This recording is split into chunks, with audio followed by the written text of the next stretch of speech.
سورة الأحزاب آية بدر سبب. أعوذ بالله من الشيطان الرجيم.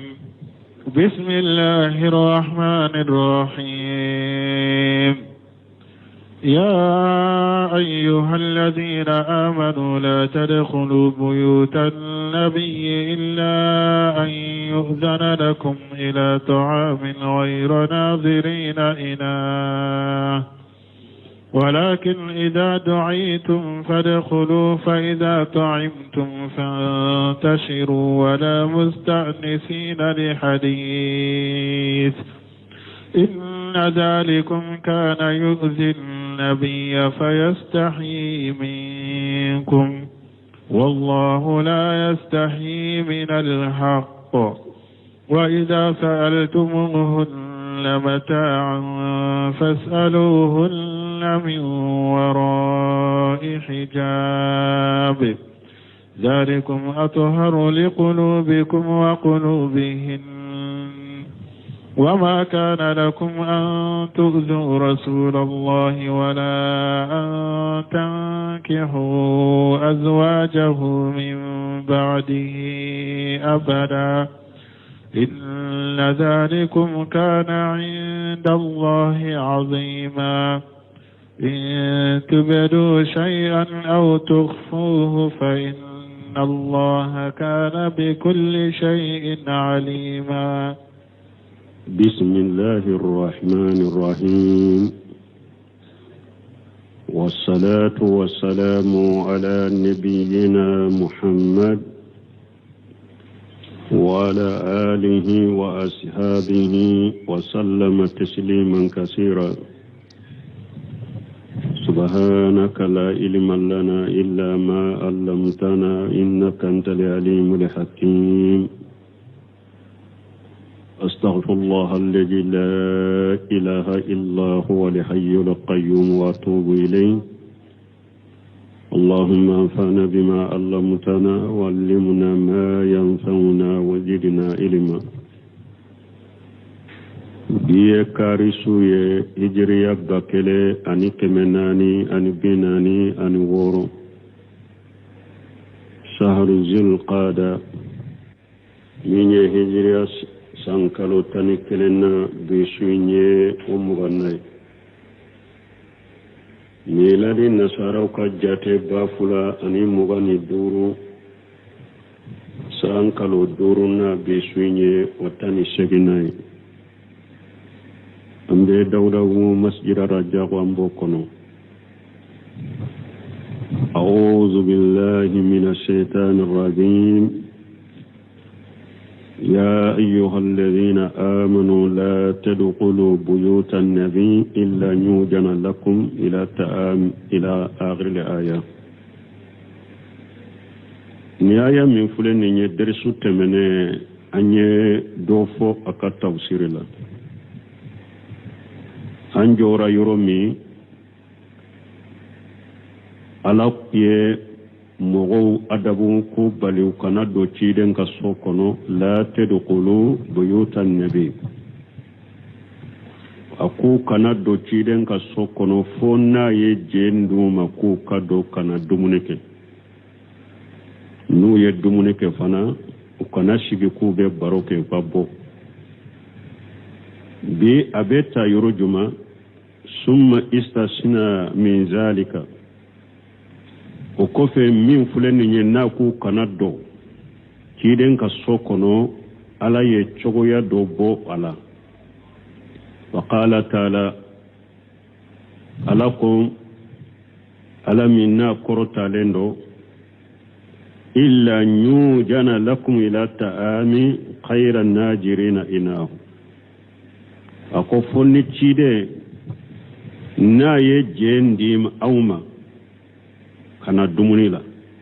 na ye jendi auma kwa kado sokono kana kata dumuni ke akado me akanake ni awbe shigi ka korosili ke ka dumuni moni fana makono na mona durabe do ote akano fanake. قال مجاهد وقتادة وغيرهما mujahidu ani qatada to ani nunu fula ulu tanaw fula tanaw ay khayru mutahannina nudujahu wastiwa'ahu mana akana dumuni moni makono dumuni moni na labeni akano de jate meno ko makono ni dumuni mona dura bena akano fana kede ay la turqubu ta'ama ida tubiga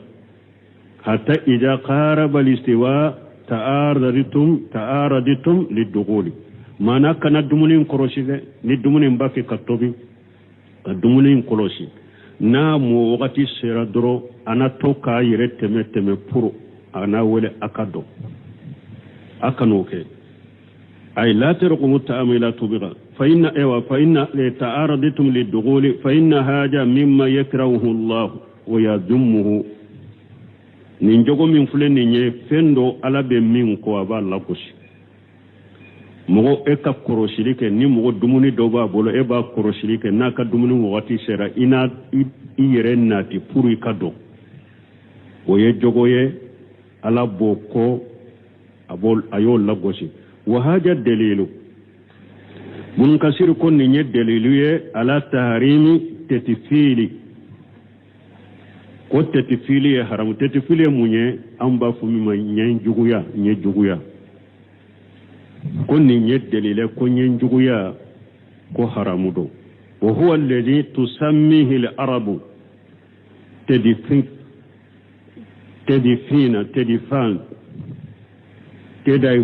تدفان عربو با ولا ودما تدفان عربو با ولا اولا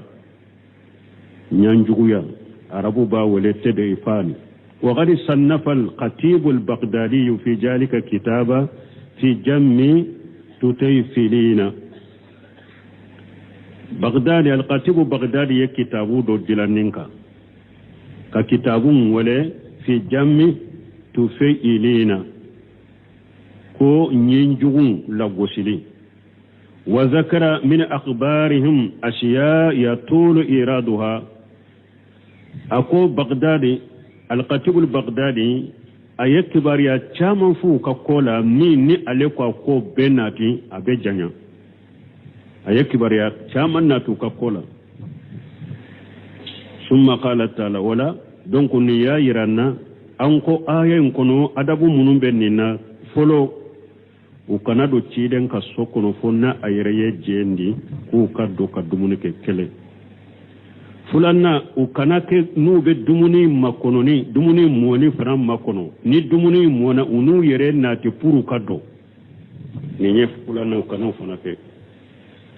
sabana nu ye dumuni ke doro kachari u kanashi ka baroke ni aya kono ni fen saba imbe ala ya islamo ladabuni uye donc ni nya yiranna hada madenki yere korosi nyenjugu yala ni dum fendo ye mo bolo be ye dumuni do bo bolo be takana sagila ube be donka boka ko ube be tokana ire bila koro pour akiwele u ba fo de manyen juguya Allah gosilendo al khatib baghdadi ay kitabu de dilaka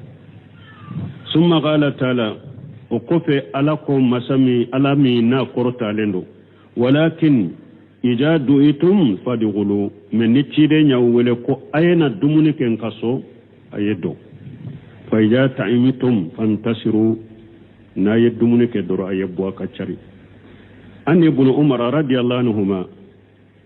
كريسا من عبد الله بن عمر ملك جيكبو فلبما قال رسول الله صلى الله عليه وسلم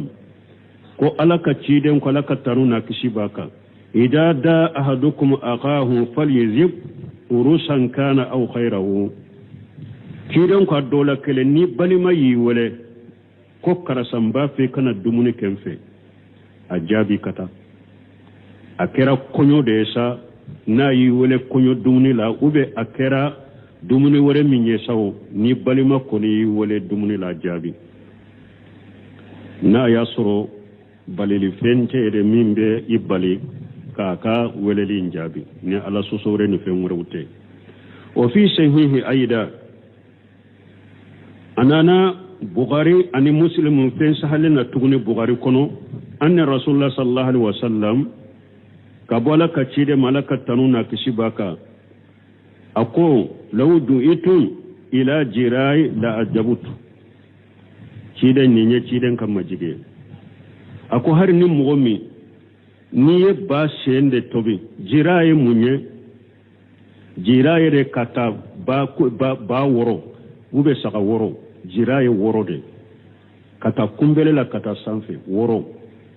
ciden ko ni ye woro de tobi saka woro ube ba woro ni yo de tobi kanne wele kanama hari ni ka tebiri fen dara woro kelende ma iyo tobi kanne wele mbi jabi mbi ka weleli mba jabi walau uhdiya ilayya qurra'i la khabalitu ni ye ba shen fana dimba mina qurra'i jumaye kata kumbele la ka jigi duguma o ye qurra jiraye de o ye woro qurra'i kata kumbele la ka jigi ba shen duguma ube sa shen duguma ba fo de ma al qurra ube mni mishido nyamero kata kumbele konda ka jigi o ye qurra ciden ko ni yo otta ko dinnema aka yere majigi koso ni ani fana ni mugo minye fenda ma na ta sagi aka jogo nyuma ya koso ako ni ye ba shenkala ni ya takadi alema ube saga shenkala ni ya takadi alema ko ale ba mina ko ale ba mina ni mbe ciden ka jogo nyuma ya ani ciden ka majigi ata yere fasamanta ka yere bonya ka fo yen nin dinne ma mogo be ne nyogona segere ko be nan dinne ma wa ka sagi ma toke nunun be ya akam majigi de yira ni ye woro do tobe ka wale abeta du ni ye sen kala de ta kadama abamina akwale bamina wali haja qala taala wala ni yoro la o don nyinin kara an ko ciden ka jogo nyuma de do ate mogo ka so ni sadi ni ye ciden so aba mina de ka saga kisara aka jogo yode kisara abe mogo ka kadonu ka so no mina be aba ata tola de aba nyogona dima uba lebe laba ka fendi ma min ka cita ya bi sarala wodi ato ko hadisa dola akoni mogo na ye awso ka nyuman ka wuye aya sara na ta suka saraka fa mazazaka Allahu ghaira akoni nin do yin fa ya be kuma ya sara ni ya ciden kan majigid ate soni fe kado ata sali anko akanunen da do jogo nyuman de do ni min taraka dima e nata madaka e ma tigid deli na ye fendo takadima amina o ye fen kanunen de o ye jogo nyuman de me doni ke ba ko ni sababu be ewa kado min sagilela ibo sagi ube ni subuha be di fe minna ibo sagi ambo be delafo o delila ka fo ciden ko an kana mugo ka soni sagi anni abdullah ibn mas'ud qala qala rasulullah sallallahu alaihi wasallam hadisan nan abdullah ibn mas'ud bola ko la ka ciden ko la ka tanuna kisibaka ajibu da'iya ciden ko ni mugo yawwale aya jabi wala taruddu li hadiyatan akana kado sagide ni mugo ye fendi awma akana sagi wala tadribu lil muslimina akana silamu fana bugo ka silama goshi ka bu akano ke imam ahmad ayanni hadisa bo wal bukhari fil adab al mufrad bukhari hadisa imbo ka kitabu kono ko adabu al mufrad wa ibn hibbani fi rawdat al uqala ibn hibbani fanani hadisa imbo fi rawdat al uqala wa sahahu al albani fi al irwai Sheikh Albani ayanni hadisa kenaya aka kitabu do kono irwai al qalil aya hadisa kenaya kono jijin worona biduru ani kononto Sheikh Albani ni hadisa sahih donc ni nye delilay ci den ko ikana mugo kakado anana min takadima ki bonyana e kadima ikano sage ni nya hadisa fulo hadisa wure nana qala rasulullah sallallahu alaihi wasallam alaka ci den ko alaka tanuna kishibaka man balaghahu ma'rufun an aqihi min khairi masailati wala israfi nafsi falyaqbaluhu wala yaruddahu فإنما هو رزقا ساقه الله إليه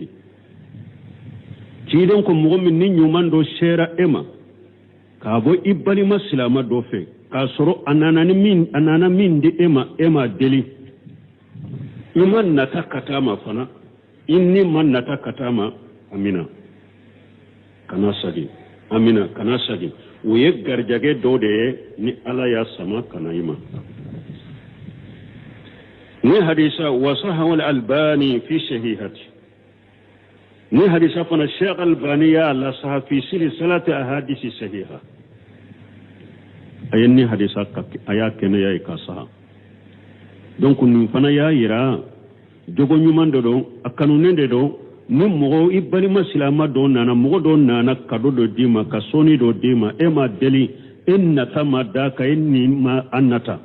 ciden koy kamina kana sagi garjagero ala ya sama kana ima donc nonu e delilaye hada made jogo nyuma konona na akanu nendo ni min dira ima ikamina ikana sagi mais ni mi di femmi ni subuha bala ube sagi sababu bala ube haramudo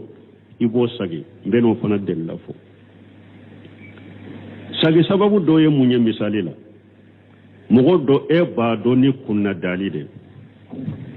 ni akoni ye nyumanke e dori sigile jama do la durabi kunna danay ete se ko fana supporter o mandiye no tigila mogo ye min di ema sababu ni na kafai sababu be ni na ikasagi parce que mogo be wa chama be sira kunna daliye jama chela dorobe yoro dola doro madele kaninke ne maninde maba sagi sababu be ni na parce que kunna dali bagade rabi kunna dana e dondola so wa kado sagi sababu doye munye subuha mogo nana kado do dima me kado yi nyagambi bala komi misali la salafu salihu mogo nyuma munun temena kara mogo ba nyuma munun temena munye fama do ka kado utamina parce que ba fo ko fama kan na folo nyagambi lendo utu ka kado mina hari kara mogo chama fule saudiya sisa fama be karo sara min doma ado bado haramu kesila ado buta sadaqati adon nu yu balo bola bato sadaqati imam an-nawawi rahimahullah alaka tilala tunte famo ka di femina imam an-nawawi ni famo na ka garje na ka dona na bafo ta di fantawma atunta mina parce que be subuha mun bula ko be se ka mogo do tonyo ko kan na folo mina wala kana di uluma o subuha ko so tumba sa komi deresu temene ube deresu janteme nyem ewa Muhammad bin Ibrahim tamin fo al maliku suudu adellaka ewa mi'at alf uka iriyali ba ewa bakeme ha mi'at alf bakeme ayata ka dama diriya mogo sima do ayenna folon ke chogomi fo Muhammad bin Ibrahim fatulendo diriya mogo nyanama do be danama do ale de koy lakali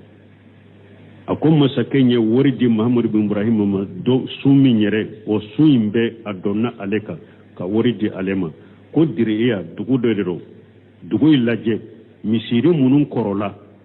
no mako bala ka kura ya ku kura ni na fulenye misiri te yoro min misiri ko bula ika misiri jonay aye worin kan en tole ma dama fo mo goyede fa tulende wori dira mi ma ko kan baraka o yafo donc o yesubuha be minna ciden ko man taga subuhati faqad sabra lidini wa irdihi ciden ko konya gambile ni mo gomi ni yere korosi konya gambile ma ika dina kisra ika farikolo tangara donc mo dobe kado do sagi ni subuha sira ni basita tigi kawla fula sabana ni kado mi nya haramuye ni adoni madaga ibo sagi o de lay munye ani sha'abi ibni jasamata al-laysi annahu ahada li rasulillah sallallahu alaihi wasallam himara wa hashiyan wa huwa bil abwai aw biwadana فرده faruddahu alayhi nin ce sai badero sabi bun jasamata ciden tumben namu de la ciden namu fini de tumbala ni ben namu la ni kungo kono sogo fagara ni isababu ye kana di mai tadu ni namu fini bela ite kungo kono sogo faga ita hare agge kabo asigi yorola adda yorola ni mugo tara faga ikama itadu ni sayba tuma mi ciden nana uluka dugula aben namu la obena makka aleye ewa kungo sogo fagala de atara kungo kono la kata ewa kungo kono fani awni fali mi maralen bambolo te kelenya le be dum atara o faga cidenye anano de cidema cidenya sagama falamma ara ma fi wajhihi tuma mi cidenyo ke dro madya cenye cidenya reke ka soni sagi ibe corona firebe anyaw yele mana cidenya do anyawla ko bara min kera ama gama wo cidenya bangale kai qala ciden ko anna lamun naruddahu alayka illa anna hurumu ni hadisa be bukhari muslim ko awa ciden ko cey ma ko nemi ka soni sage ma foy kamade ambe namude ni be namula ni sogo fagara ni togoye itadu pour kono na film nye cey mina o kabwala wala kado minya haramu na dunite daga iba sage me ni ya saga ni atigi abadegu anyuma ya sage kummin kama fwai ya sage kummin kama fwai pour afana dusuka suma akana to kono na filila ne ka karasa so aka sage o kono na fili be toala abedimi aba toro donc ni kado min ni akanka sage ni ya sage ni yere ya do sagele ya tigi degu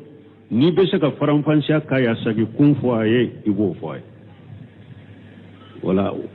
ko tuma min yin kara wodonde ko ambina sama dersula ni yero de do parce que do tara do ewa ni mtayira donc fengo fenye bidiya kode ni ewa na fulo bora bidiya de kama ube dumuni atobila bidiya de kama o nafolo min bora bidiya kama o bo dumuni min tobido bidiya kama ko do ye haramu ko min o ye haramu atebbe ikoke parce que akera ko min kama o ye ko haramu ya lendo ni eye o min adori donna aya ko wala taawanu ala al ismi wal udwan akana nyogonde me jurumbuni ya dala wala nan ko mo kana mo ka kado sagi kado munu minadi daga lendo men ni sagi sababu be kado minna ube ni kado minye subuhade ube ni kado min na fulo min nana imana ni ma chogo min haramu de do iko sagi basi tikanina ambe kata aya toma wala mustasinina lil hadis naw donna ay dumuni imbanna akana sigi ciren ka sokono ko abe baroke ay kama waga مستأنسين ولا مستأنسين للحديث دمنين كفي أكنا شيء كوابي باروكي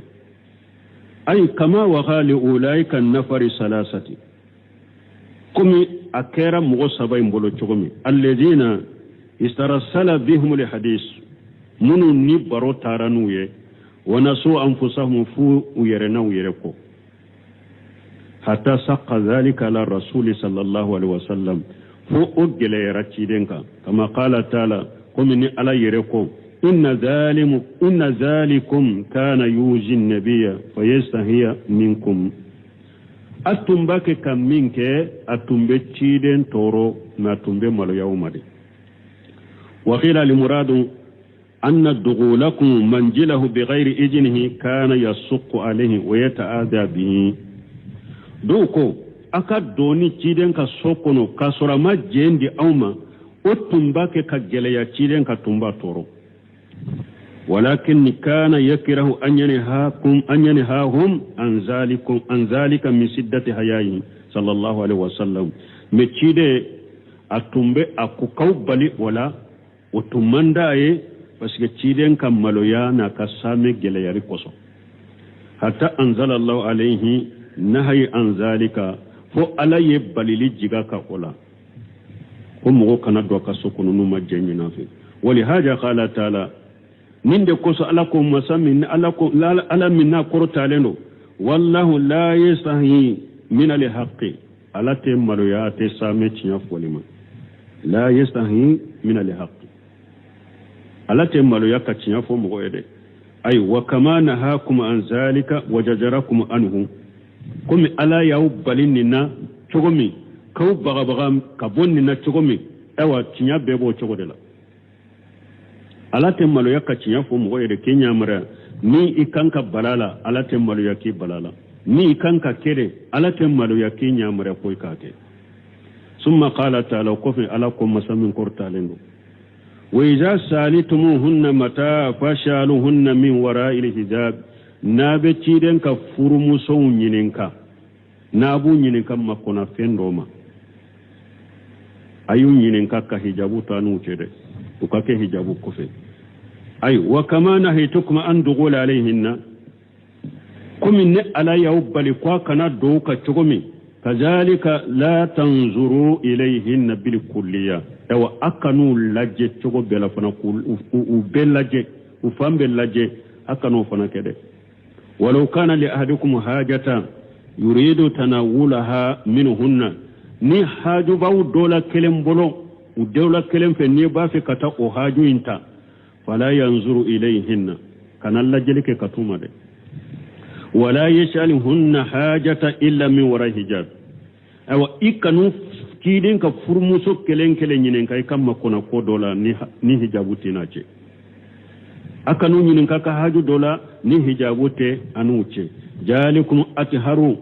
liqulubikum wa qulubihinna ode senalendo aw dusukumma ode senalondo ulu fana dusukumma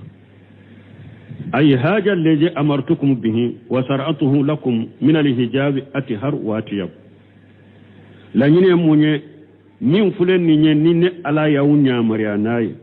ka ke sariyaye min ye hijabu nye ode senalendo ode kanya wa qawlu ta'ala ni ala ko ma kana lakum an tuzu rasulallahi wala an tankihu ajwajahu min ba'di ala ko ayina ako atebbe awye aka alaka ciden toro ewa akana ciden ka furumuso furu akofe abada na fatura mugo shi kana ciden ka furumuso furu akofe abada inna zalikum kana inda allahi ajima wa yafemba de ala fede ciden fatulen ko ka furumuso furu akofe wa yafemba ala fe akano kede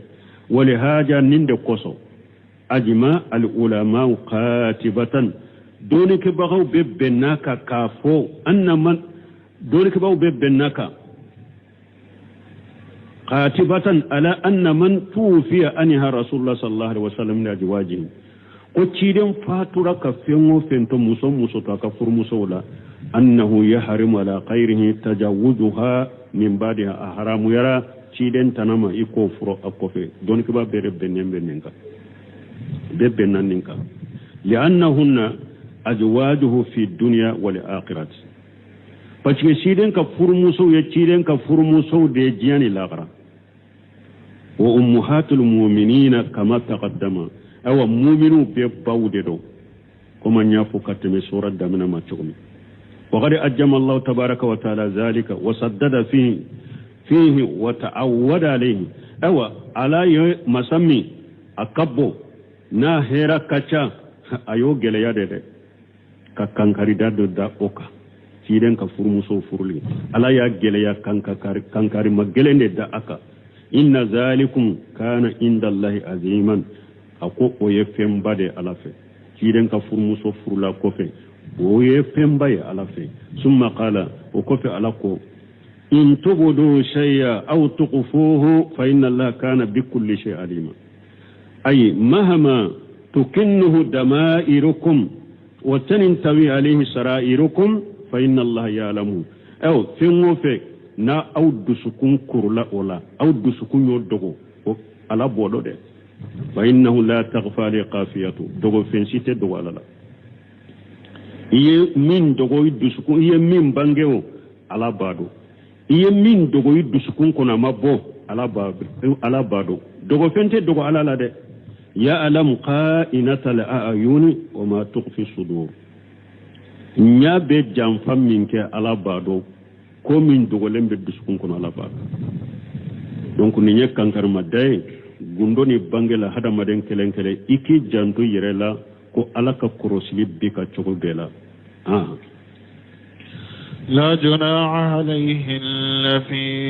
آبائهن ولا أبنائهن ولا إخوانهن ولا أبناء إخوانهن ولا أبناء أخواتهن ولا نسائهن ولا ما ملكت أيمانهن واتقين الله إن الله كان على كل شيء شهيدا تمامي على نعمرالك كو موسو وكا حجابك كبو وليشولا وعلى بنا balima suru do bangen ni aya kono dagara balima suru min kiye kasoro ni hijabu tila donc ni aya min fulen ni nante menala ajigina ciden ka furu muso de ka me jiya ka muso mu'mini muso ni salama muso de bede bala o bede bala u ka hijabu ke ka bo wali cewma ciden ka furu muso kuma nyesira uluma de muso be nyema ya ulude jiya ka salama muso na mu'mini muso be nyema ya ulude ni ulu nyamira ni ninye muso todo ede manka ke kateme nununka parce que nunun be sirala nye kateme eka limone bula kateme le ka utangalendo kateme eka ni ulu yere nyamira ni ninye edu ede kakana kateme nununka ala kunni aya kono la junaha alayhinna fi abaihinna junubute musawla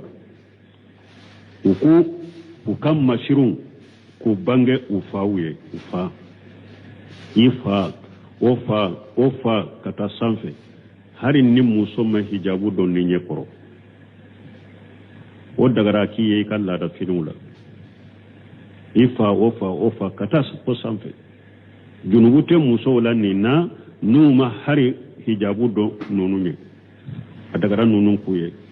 wala abunaihinna junubutu la fana numa hari hijabu do udeunye koro muso edde wode kajigi obese kiye hari ni hijabu tila idende ewa idde muso denke bo chola idde muso denke wode kata obe daga o kam muso hari ni muso ma hijabu do ola wala ikhwanihinna junubote muso wala o baluma kuye hari ni hijabu tola ini balima kemmin be bakele fakele ini balima kemmin be fala ini balima kemmin be badelaw adagaran ninki hari ni hijabu tila wala abunai ikhwanihinna junubote muso wala aw o balima kew denke kuye hari ni hijabu tola ene balima kemmin be bakele fakele adagara o denke ka eye hari ni hijabu tila ini balima kemmin be fakele de ate bala me abe fa adenke adagara aka e muso ye hari ni hijabu tila i balima kemmin ni na be badela o denke adagara aka eye hari ni hijabu tila wala abunai akhawatihinna junubute muso la fana ibalima muso denke ukuye ni hari hijabu tula eni muso min be bakele fakele o denke adagara aka eya tanti de ye hari ni hijabu tila ina be na ini ewa muso be bakele fakele o denke adagara kiye ni hijabu tila ini muso min be fadela adenke adagara kiye ni hijabu tila ini muso min be badela a denke a dagara a kiye ni hijabu tila wala nisaihinna awa muso dama fana aw muso dama a dagara akan ñogonye har ni hijabu te ila doko kafir muso silama muso a bede benni na muso i ñogona muso a dagara o kiye har ni hijabu tila tawsirkalaw do fana bake ko silama muso kafir muso sentala me kuma sahale kafir muso silama muso dama a dagara i ñogona muso kiye har ni hijabu tila wala ma malakati aymanuhunna ube aw yere bolo ye jom munum mara muso i jonke jomi iya soro jihadula ube qanimat tilale jomin dira ema ube ye jomi sa asorola jihadula tigi ya fer ema ube ya dima o jon sugun mana islamiya jonya haqiqa ni i jonke ye oye o dagara o kam muso ye hari ni ate hijabula me don be ninke ko i jom muso ko i jonke te bal dun kasir bena fo tawsir galaw do ba fo ko ni nya i jom muso de me ka jonke te de ko ni cero ta daga kiye me do ko aya kambe jonke de ma munum ba fo hadisa do nanawla ko donola ko cide ani amba fatumata sigile ko amba fatumata ka jonke do nana amba fatumata finu min tumbala na ye fininke ka samfela datugu a senyan fambe bo na ye finin biri a senyan fauna samfela be bo cide nyoye abella halamina degunenda ba fe ka yire sutura cey ma me finin tabo akoy yire lafa ibi fani jonke de koro donc do ko ni de delelay ka fo ko jonke ika jonke beseki iye wattaqina allah ayesira alanye inna allah kana ala kulli shay'in shahida ala ye fembe sere ala be fembe do abe fembe kalama ye fembe sere bun kasirka tawsiri kuna ko lamma amara tabaraka wa taala an-nisa bil hijab min al-azanibi akotumami masami hera kacha ala min koro talendo mama ye muso nya mariya ku ka hijabu do kabo wali chawma bayyana anna haula al-aqariba la yajibu li-ihtijabu minhum awa ala ya bange konni mbali masuru munun fule ka fo awajibilente muso ka ika hijabu do nununa awajibilente ka ika hijabu do nunu nyakoro kama istasnahum fi surati an-nur komi ni ala yu ufofana suratu an-nur kono inda qawli ta'ala suratu an-nur ala ko ala min korota lendo wala yubdina jinatahunna illa al-bulatihinna suratu an-nur ta ala ko muson akana kan masiru bange wali keshiye fo awyero ka furucew yere ka furucew be seki kan masirila sino wali cewre ate daga ki kan masirila ki kan masir bange uye ni nye foloy fulana aw abaihinna suratu an-nur kono fulana aw faw ifa o fa kata dirugo tiliki kan masir bange wala oye har ni ma hijabu do onye koro aw abai boolatihinna ube ewa aw iche ufa iche fa muso iche fa ye kam jumrami dagara o kiye kam masirla har ni ma ewa hijabu do onye koro iche fa junubu tawla o kawya kam masirula iche fa aw abunaihinna ube aw muso yere denkew i denke o denke ka jigi junubu tela o kiye ikam masirila aw abunai boolatihinna ube ufuruchew denkew ni e ka furucheye cheminye o denye o yere ka wolo denye dengo deye ika jumramido junubu tele kam masir bange oye furuchew de har ni min te yere ka wolo de ni sina muso dendero deyi soro lay ka furli nyewo aye deyi soro e ka furli ko fe o donc yi che ko ne ka wole dew junubutila iki kam masir bange uluye aw ikhwanihinna junubute musola ube ubalima kyon uku kam masir bange uluye ibalima ke bakele fakele ube ibalima ke mi abe fadela ube ibalima ke mi abe badela junubute musola kam masir bange ninye aw bani akhawatihinna odete aw bani akhawatihinna ube muson ubalima muson denkew eni muson mimbe bakele fakele o denke ube ni muson mimbe fala o denke ube ni muson mimbe bala o denke junubutela iki kam masir bange oye awin nisayihinna ube aw muso damo junubutela iki kam masir bange aw muso damo nyogona muso oye aw ma malakat aymanuhunna ube aw yere bolo ye jomunu mara junubutela kam masir bange oye awi tabiina khayri uli ribat min ar-rijal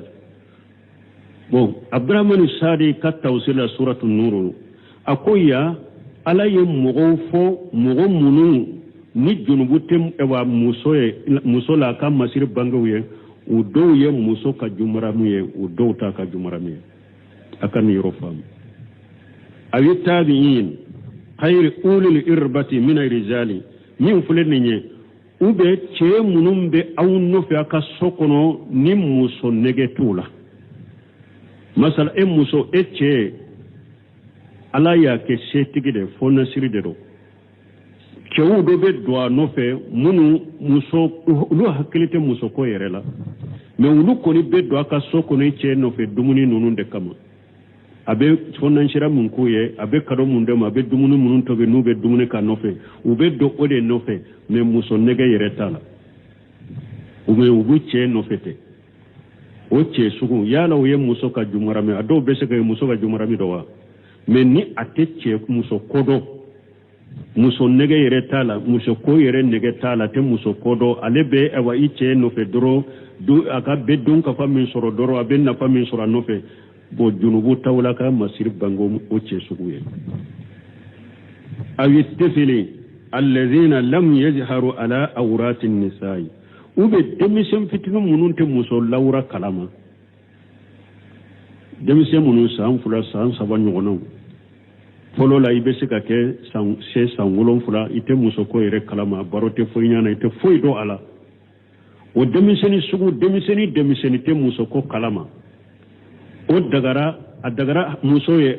go wa wajibilente muso junubute muso la harni kam masir bangoye me demni seminu be muso ko kalama iparela bide inyana bide ire chenyi bide nimbu demiseni bo koloshi muso ki ire hijaboma ala kore minte muso ko kalama de demiseni minte muso ko kalama basite la junubute muso la unku kam masir bange uluye suratul nur kono donc suratul nur kono nunu fora bun kasir ko o fiha jiyadatu ala hajihi ako suratul nur ta oye fundo faraka munun tenni aya kono suratul nur ta ye fundo faraka jumrami munun tenni aya kono esga bolatuhunna beni aya kono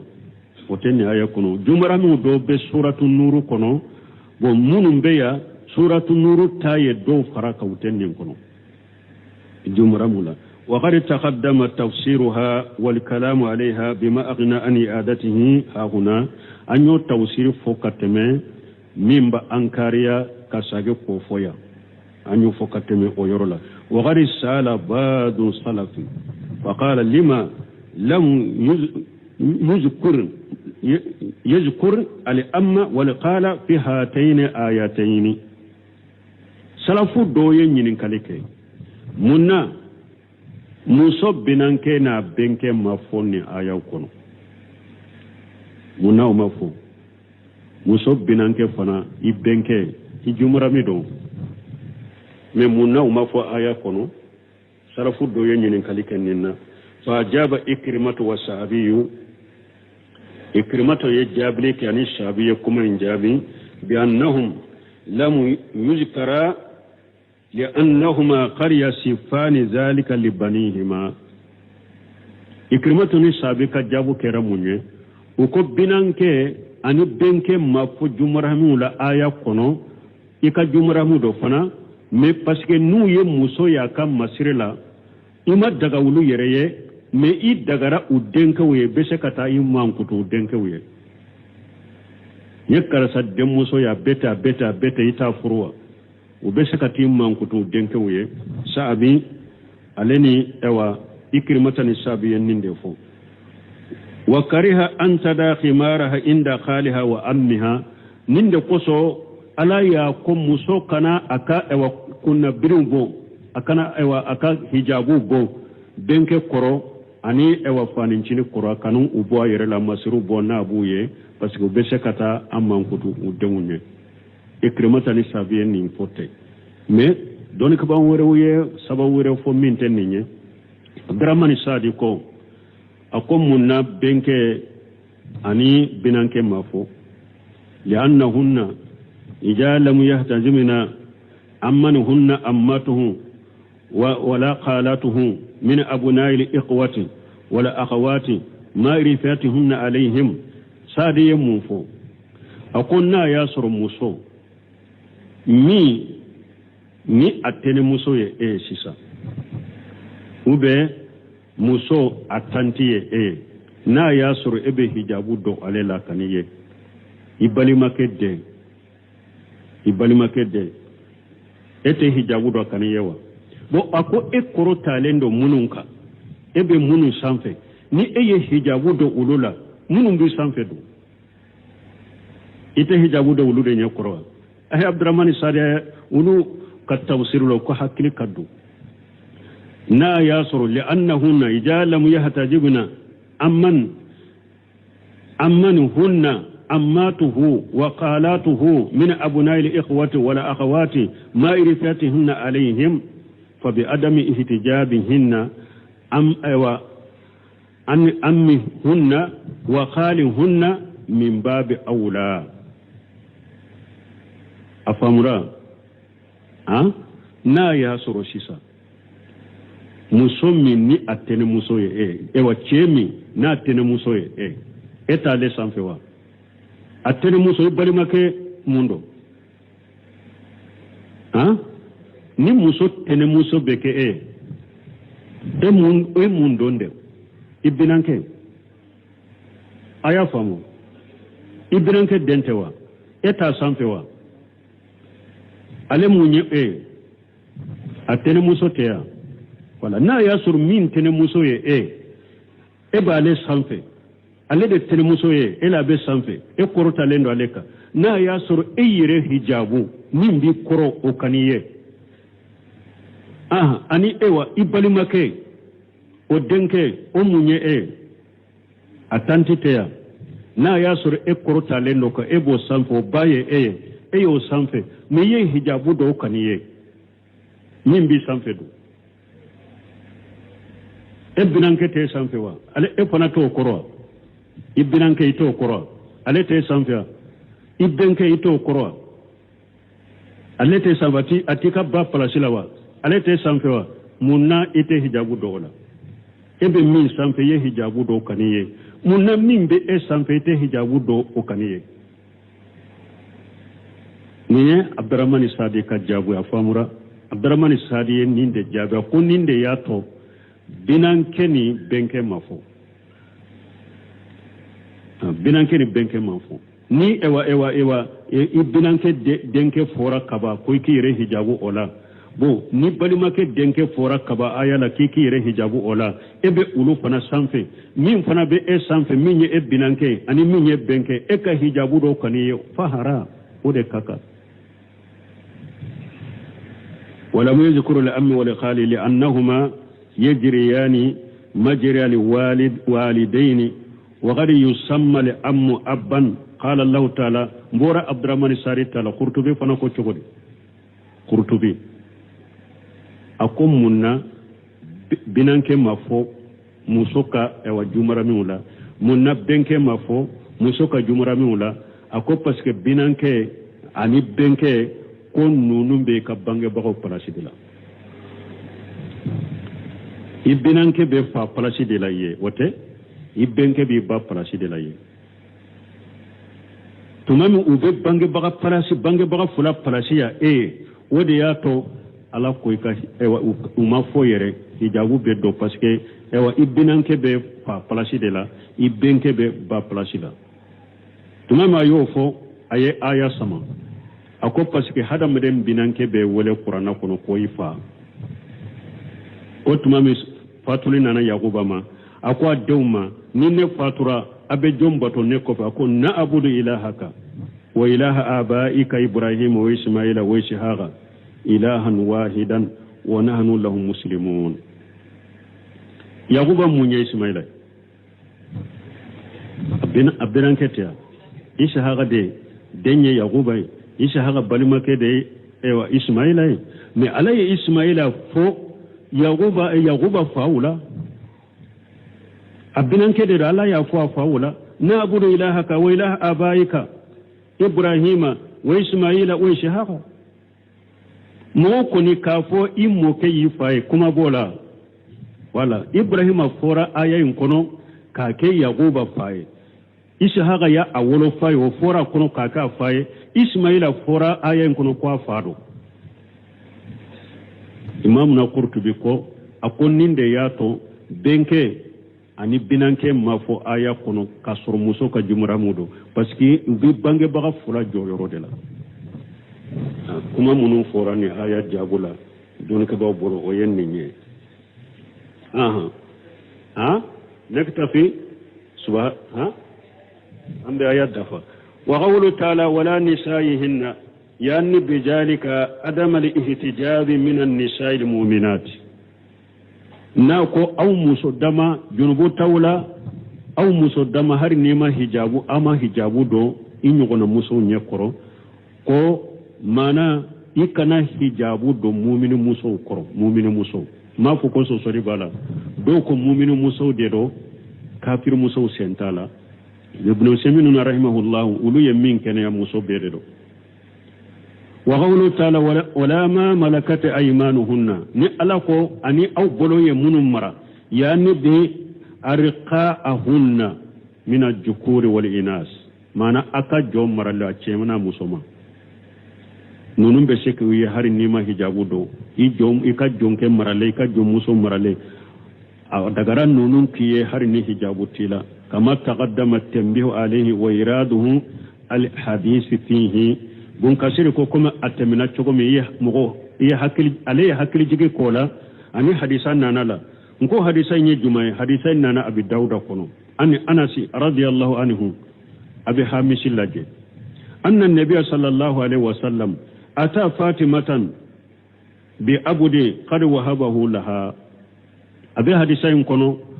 ko ciden nana fatumata ma ni jonke do nana fatumata ma ye jonko indi fatumata ma puraka ka barawke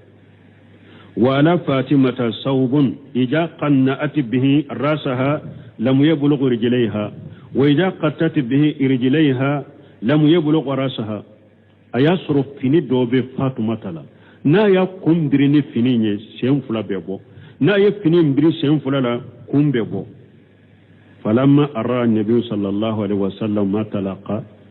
تمامي تشيدن يا باك كمينك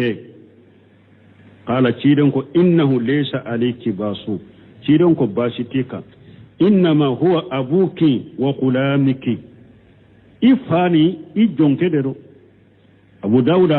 أي حديثين بو إفاني جونك درو إكي يرى الله في هاري نيمي يرى سطرا بو بنكسر كم بني حديثة دما donc ale ko ne hadisa koso ibolo ye jon mara muso a chemana muso ma har ni ma hijabu do ulula qala sha'id ibn musayyib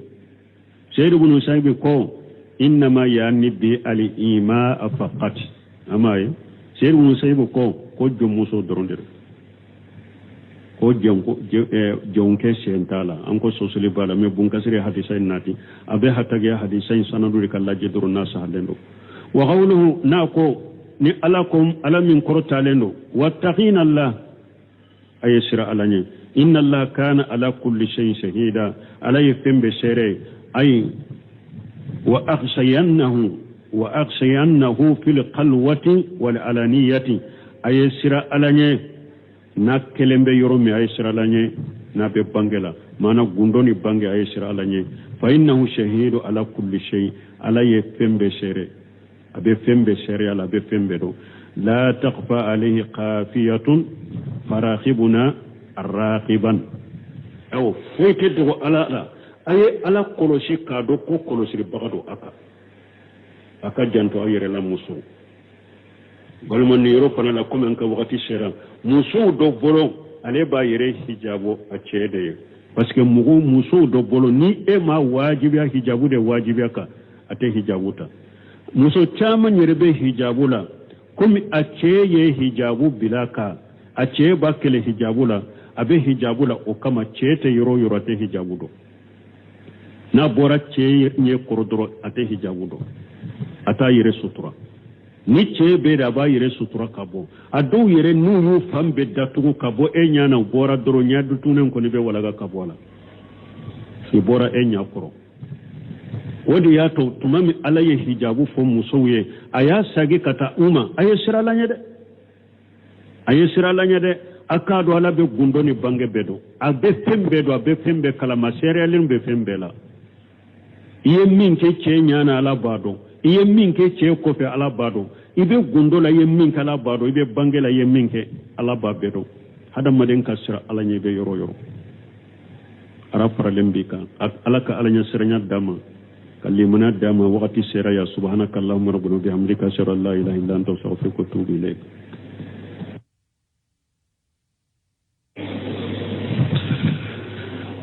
سورة الأحزاب آية بدر سبع أعوذ بالله من الشيطان الرجيم بسم الله الرحمن الرحيم يا أيها الذين آمنوا لا تدخلوا بيوت النبي إلا أن يؤذن لكم إلى طعام غير ناظرين إناه ولكن إذا دعيتم فادخلوا فإذا طعمتم فانتشروا ولا مستأنسين لحديث إن ذلكم كان يؤذي النبي فيستحيي منكم والله لا يستحيي من الحق وإذا سألتموهن متاعا فاسألوهن من وراء حجاب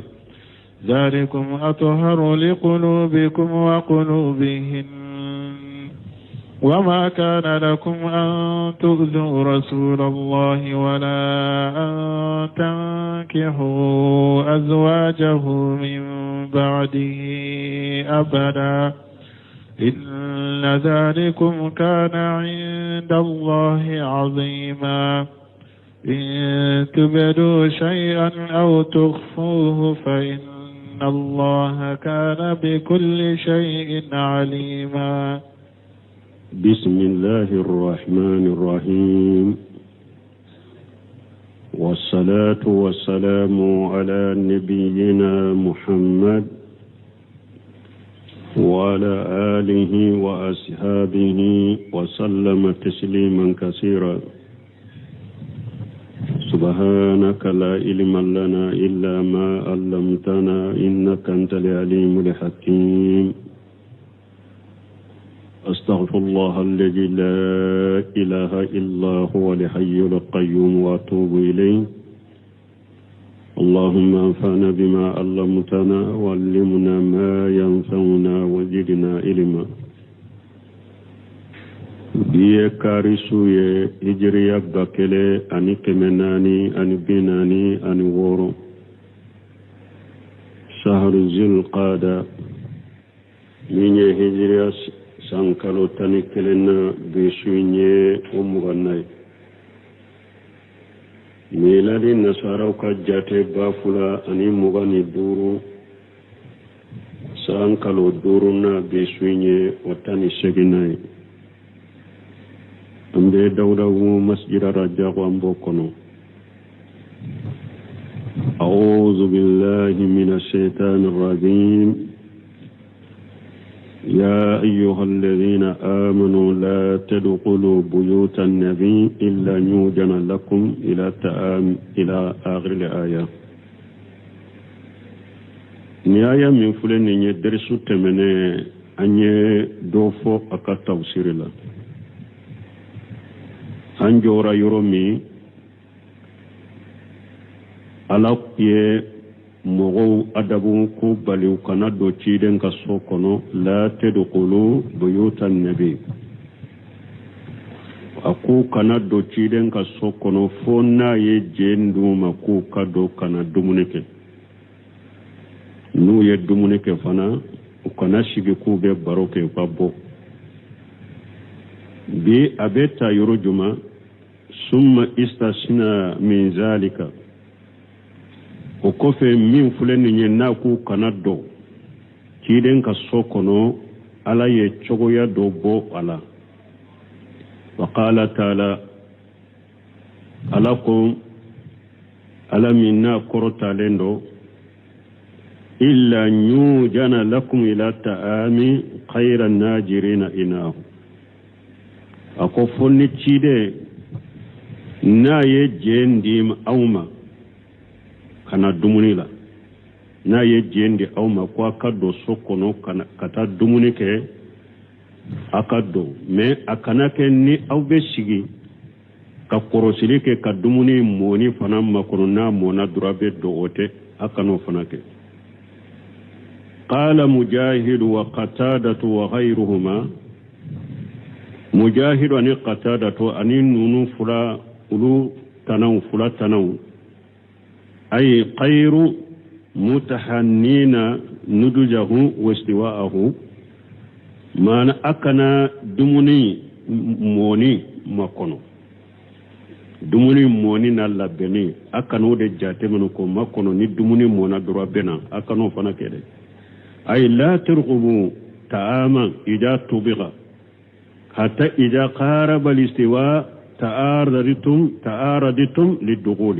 mana kana dumunin korosi de ni dumunin baki ka tobi ka dumunin korosi na mo wakati sera doro ana to ka yire teme puro ana wele akado akanoke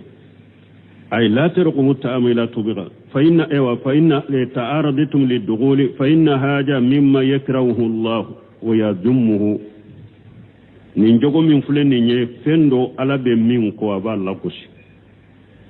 mogo e ka korosili kɛ ni mogo dumuni dɔ b'a bolo e b'a korosili kɛ n'a ka dumuni wagati sera i yɛrɛ nati pour i ka dɔn o ye jogo ye ala b'o kɔ a y'o lagosi wa haja dalilu mun kasiri ko nin ye dalilu ye ala taharimi tetifili ko tetifili ye haramu tetifili ye mun ye an b'a fɔ min ma ɲɛ juguya ko nin ye dalile ko ɲɛ juguya ko haramu do wa huwa alladhi tusammihi al-arabu tedifan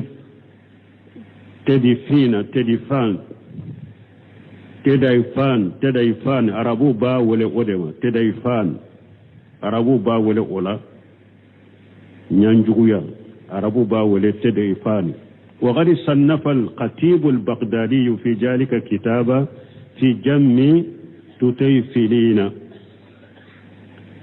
بغداد الخطيب بغدادي كتابو دو جلانينكا